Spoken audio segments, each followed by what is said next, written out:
আলাইকুম সুপ্রিয় শিক্ষার্থীবৃন্দ, আশা করি তোমরা ভালো আছো। আলহামদুলিল্লাহ আমিও ভালো আছি। আজকে তোমাদের বাংলা দ্বিতীয় পত্রের একটি গুরুত্বপূর্ণ টপিক আলোচনা করা হবে। টপিকটি হলো বাংলা দ্বিতীয় পত্রের প্রথম অধ্যায়ের প্রথম পরিচ্ছেদ ভাষা। আজকের পাঠ উপস্থাপনা আছি আমি মোহাম্মদ জিয়াউর রহমান, সিনিয়র প্রভাষক, বাংলা বিভাগ, মাইলস্টোন কলেজ।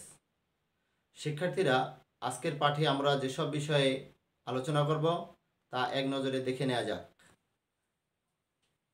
প্রথম অধ্যায় প্রথম পরিচ্ছেদ ভাষা। ভাষা পরিচ্ছেদ আলোচনায় প্রথমে আমরা জানব ভাষা কি,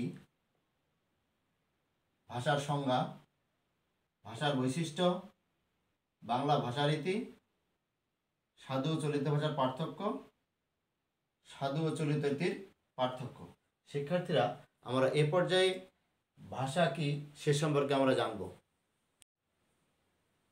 ভাষা হলো মনের ভাব প্রকাশের অন্যতম মাধ্যম। মনের ভাব প্রকাশের অন্যতম মাধ্যম ভাষা। মানুষ তার মনের ভাব অন্যের কাছে প্রকাশ করার জন্য কণ্ঠধ্বনি, হাত পা চোখ, কণ্ঠধ্বনি, হাত পা চোখ ইত্যাদি অঙ্গ প্রত্যঙ্গের সাহায্যে ইঙ্গিত করে থাকে। তার মানে ইঙ্গিত একটা ভাষা। কণ্ঠধ্বনির সাহায্যে মানুষ যত বেশি পরিমাণ মনোভাব প্রকাশ করতে পারে, ইঙ্গিতের সাহায্যে ততটা পারে না। কণ্ঠধ্বনির সাহায্যে মানুষ মনের সূক্ষ্মাতি সূক্ষ্ম ভাবও প্রকাশ করতে পারে। এই কণ্ঠধ্বনি বলতে মুখ গহ্বর, কণ্ঠ, নাসিকা ইত্যাদির সাহায্যে উচ্চারিত বোধগম্য ধ্বনি বা ধ্বনি সমষ্টিকে বোঝায়।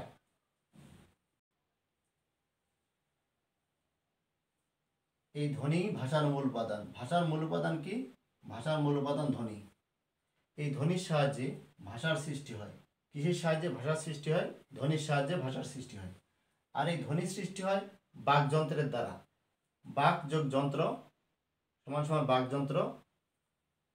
গলনালী, মুখবিবর, কণ্ঠ, জিহ্বা, তালু, দন্ত, নাসিকা, দন্ত দাঁত, নাসিকা নাক ইত্যাদি বাক প্রত্যঙ্গকে এক কথা বলে বাকযন্ত্র।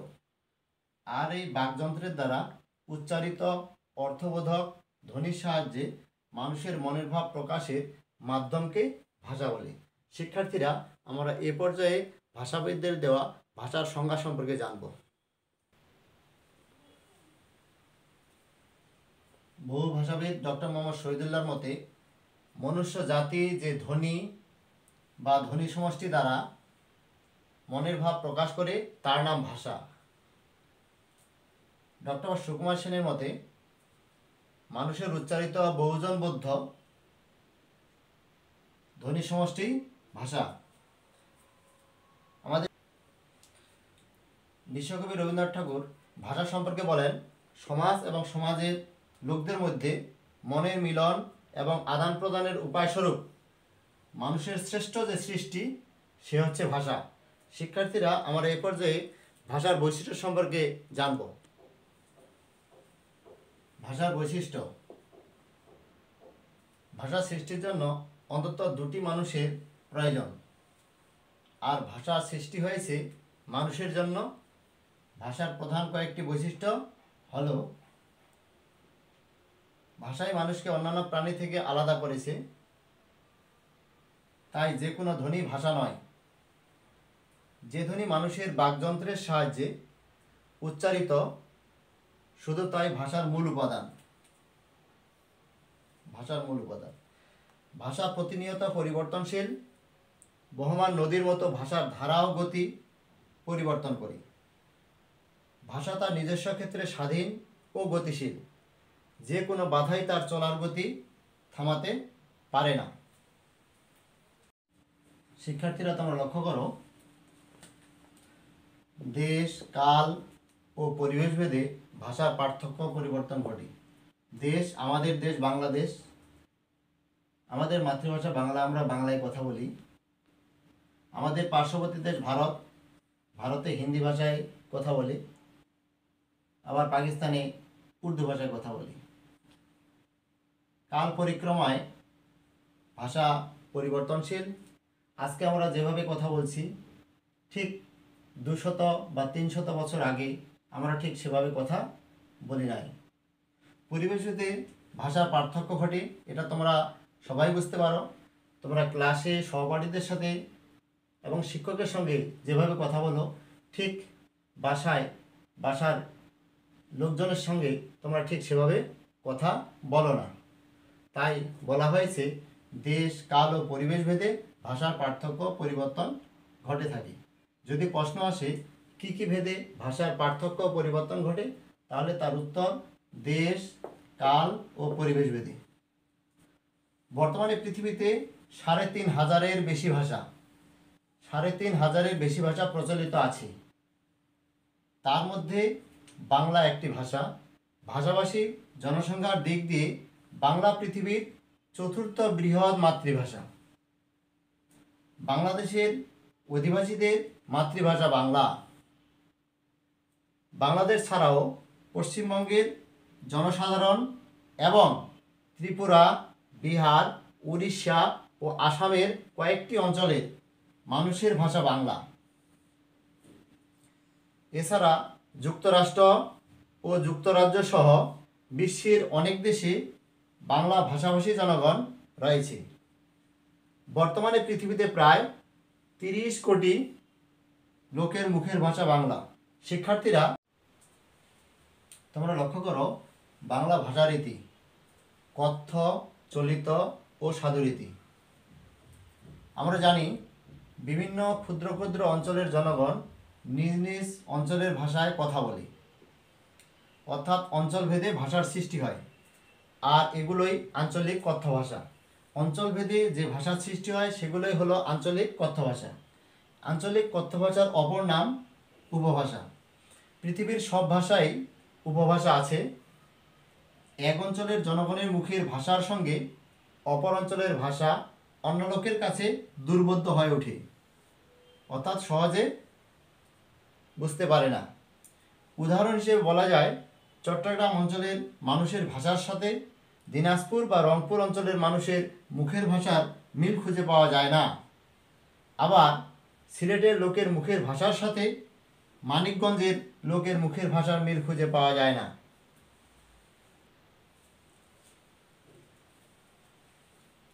আর এই আঞ্চলিক ভাষাকে বলার ও লেখার ভাষা হিসেবে সর্বজন স্বীকৃতি দেওয়া সুবিধাজনক নয়, কারণ তাতে বিভিন্ন আঞ্চলিক ভাষাভাষীদের মধ্যে ভাবের আদান প্রদানে অন্তরায় দেখা দিতে পারে। আর এ কারণেই দেশের শিক্ষিত ও পণ্ডিত সমাজ একটি আদর্শ ভাষা ব্যবহার করেন। বাংলা ভাষাভাষীর শিক্ষিত জনগণ এই আদর্শ ভাষাতেই ভাবের আদান প্রদান করে থাকেন। বিভিন্ন অঞ্চলের উপভাষার কথ্যরীতির সমন্বয়ে শিষ্টজনের ব্যবহৃত এই ভাষাই আদর্শ চলিত ভাষা। বাংলা, ইংরেজি, আরবি, হিন্দি প্রভৃতি ভাষার মৌখিক বা কথ্য এবং লৌখিক বা লেখ্য এই দুটি রূপ দেখা যায়। ভাষার মৌখিক রূপের আবার রয়েছে একাধিক রীতি। একটি প্রমিত রীতি, অপরটি আঞ্চলিক কথ্য রীতি। লৌখিক বা লেখ্য রীতির রয়েছে দুটি রীতি, তার ভিতর একটি হলো সাধুরীতি, অপরটি চলিত রীতি। শিক্ষার্থীরা এখন লক্ষ্য করো, বাংলা ভাষাকে প্রথমত দুই ভাগে ভাগ করা হয়েছে, একটা হলো লৌখিক, একটা হলো মৌখিক। লৌখিক বা লেখ্য রীতির দুটি রীতি, একটি সাধুরীতি, অপরটি চলিত রীতি। সাধুরীতি সর্বজন স্বীকৃত লেখ্যরূপ, চলিত রীতি সর্বজন স্বীকৃত আদর্শ চলিত রূপ। মৌখিক রীতির দুটি ভাগ রয়েছে, একটি চলিত, অপরটি আঞ্চলিক। আঞ্চলিক ভাষার অপর নাম উপভাষা। শিক্ষার্থীরা, এ পর্যায়ে আমরা সাধু ও চলিত রীতির পার্থক্য দেখব। সাধুরীতি, চলিত রীতি। সাধুরীতি ক, বাংলা কথ্য সাধুরীতি সুনির্ধারিত ব্যাকরণিক নিয়ম অনুসরণ করে চলে এবং এর পদবিন্যাস সুনিয়ন্ত্রিত ও সুনির্দিষ্ট, অপরদিকে চলিত রীতি পরিবর্তনশীল। 100 বছর আগে যে চলিত রীতি সে যুগের শিষ্ট ও ভদ্রজনের কথিত ভাষা ও মুখের বুলি হিসেবে প্রচলিত ছিল, কালের প্রবাহে বর্তমানে তা অনেকটা পরিবর্তিত রূপ লাভ করেছে। সাধুরীতি খ, এ রীতি গুরুগম্ভীর ও তৎসম শব্দবহুল। অপরদিকে চলিত রীতি, এ রীতি তদ্ভব শব্দবহুল। সাধুরীতি গ, এ রীতি নাটকের সংলাপ ও বক্তৃতার অনুপযোগী। চলিত রীতি গ, চলিত রীতি সংক্ষিপ্ত ও সহজবোধ্য এবং বক্তৃতা, আলাপ, আলোচনা ও নাট্য সংলাপের জন্য বেশি উপযোগী। সাধুরীতি ঘ, এ রীতিতে সর্বনাম ও ক্রিয়াপদ এক বিশেষ গঠন পদ্ধতি মেনে চলে। সাধুরীতিতে সর্বনাম ও ক্রিয়াপদ এক বিশেষ গঠন পদ্ধতি মেনে চলে। অপরদিকে চলিত রীতি, সাধুরীতিতে ব্যবহৃত সর্বনাম ও ক্রিয়াপদ চলিত রীতিতে পরিবর্তিত ও সহজতর রূপ লাভ করে। বহু বিশেষ্য ও বিশেষণের ক্ষেত্রেও এমনটি ঘটে থাকে। শিক্ষার্থীরা, আমরা এ পর্যায়ে পদ অনুযায়ী সাধু ও চলিত রীতির পার্থক্য দেখব। পদ, সাধুরীতি, চলিত রীতি। পদ বিশেষ্য পদ মস্তক, চলিত রীতি মাথা। বিশেষ্য পদ জুতা, চলিত রীতি জুতো। বিশেষ্য পদ তুলা, চলিত রীতি তুলো। বিশেষণ পদ শুষ্ক বা শুকনা, চলিত রীতি শুকনো। বিশেষণ পদ বর্ণ, সাধুরীতিতে চলিত রীতি বুনো। সর্বনাম পদ তাহারা বা উহারা, চলিত রীতিতে তারা বা ওরা। সর্বনাম পদ তাহাকে বা উহাকে, সাধুরীতিতে চলিত রীতি তাকে বা ওকে। পদ, সাধুরীতি, চলিত রীতি। ক্রিয়াপদ করিবার, চলিত রীতি করবার বা করার। ক্রিয়াপদ পাইয়াছিলেন, সাধুরীতিতে চলিত রীতিতে পেয়েছিলেন। ক্রিয়াপদ আসিয়া, সাধুরীতিতে চলিত রীতিতে এসে। ক্রিয়াপদ দেখিয়া, সাধুরীতিতে চলিত রীতি দেখে। অব্যয়পদ সাধুরীতিতে পূর্বেই, চলিত রীতি আগেই। আরেকটি অব্যয়পদ সহিত, সাধুরীতিতে চলিত রীতিতে সঙ্গে বা সাথে। বাংলা ভাষার শব্দভাণ্ডার। বাংলা ভাষা গোড়াপত্তনের যুগে স্বল্প সংখ্যক শব্দ নিয়ে যাত্রা শুরু করলেও নানা ভাষার সংস্পর্শে এসে এর শব্দ সম্ভার বহুল পরিমাণে বৃদ্ধি পেয়েছে। বাংলাদেশে তুর্কি আগমন ও মুসলিম শাসন পত্তনের সুযোগে ক্রমে প্রচুর আরবি ও ফার্সি শব্দ বাংলা ভাষায় নিজস্ব সম্পদে পরিণত হয়েছে। এরপর এলো ইংরেজ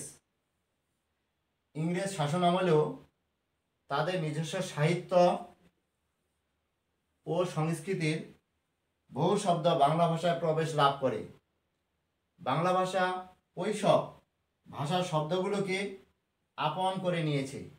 এভাবে বাংলা ভাষায় যে শব্দ সম্ভারের সমাবেশ হয়েছে সেগুলোকে পণ্ডিতগণ কয়েকটি ভাগে ভাগ করেছেন। যেমন আমরা এখন ভাগগুলো সম্পর্কে বিস্তারিত জানব। তৎসম শব্দ, অর্ধতৎসম শব্দ, তদ্ভব শব্দ, দেশি শব্দ, বিদেশি শব্দ। শিক্ষার্থীরা লক্ষ্য করো, তৎসম শব্দ সম্পর্কে আমরা এখন বিস্তারিত বলবো। তৎসম শব্দ যে শব্দ সংস্কৃত ভাষা থেকে সোজাসুজি বাংলা এসেছে এবং যাদের রূপ অপরিবর্তিত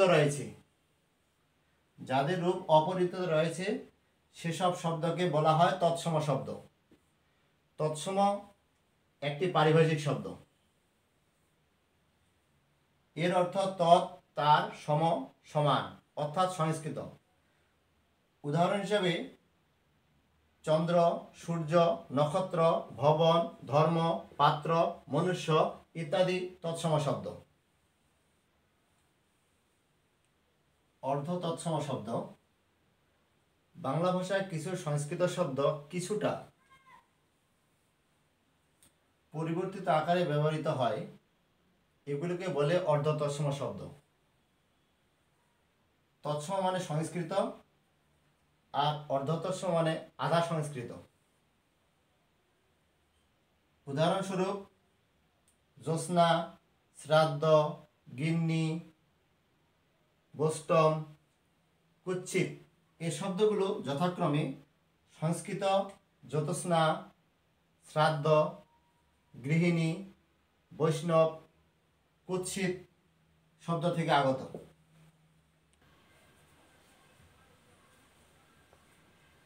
তদ্ভব শব্দ। যে শব্দের মূল সংস্কৃত ভাষায় পাওয়া যায়, কিন্তু ভাষার স্বাভাবিক বিবর্তন ধারায় প্রাকৃতের মাধ্যমে পরিবর্তিত হয়ে আধুনিক বাংলা ভাষায় স্থান করে নিয়েছে, সেসব শব্দকে বলা হয় তদ্ভব শব্দ। তদ্ভব একটি পারিভাষিক শব্দ। এর অর্থ তৎ তার থেকে ভব উৎপন্ন, যেমন সংস্কৃত, প্রাকৃত, তদ্ভব। হস্থ, হত্থ থেকে হাত, চর্মকার থেকে চমোয়ার থেকে চামার। এই তদ্ভব শব্দগুলোকে খাঁটি বাংলা শব্দ বলা হয়। শিক্ষার্থীরা, তদ্ভব শব্দগুলোকে খাঁটি বাংলা শব্দ বলা হয়। কোন শব্দগুলোকে খাঁটি বাংলা শব্দ বলা হয়? তদ্ভব শব্দগুলোকে খাঁটি বাংলা শব্দ বলা হয়। দেশি শব্দ। বাংলাদেশের আদিম অধিবাসীদের যেমন কোল, মুন্ডা প্রভৃতি ভাষা ও সংস্কৃতির কিছু কিছু উপাদান বাংলায় রক্ষিত রয়েছে। এসব শব্দকে দেশি শব্দ নামে অভিহিত করা হয়। অনেক সময় এসব শব্দের মূল নির্ধারণ করা যায় না, কিন্তু কোন ভাষা থেকে এসেছে তার হদিস মেলে। যেমন 20 বা 20 কোল ভাষা, পেট বা উদর তামিল ভাষা, চুলা বা উনুন মুন্ডারি ভাষা থেকে এসেছে। এরূপ দেশি শব্দের আরও উদাহরণ হলো কুলা, চোঙ্গা, টোপর, ডাব, ডাগর, ঢেকি ইত্যাদি আরও বহু দেশি শব্দ বাংলায় ব্যবহৃত হয়।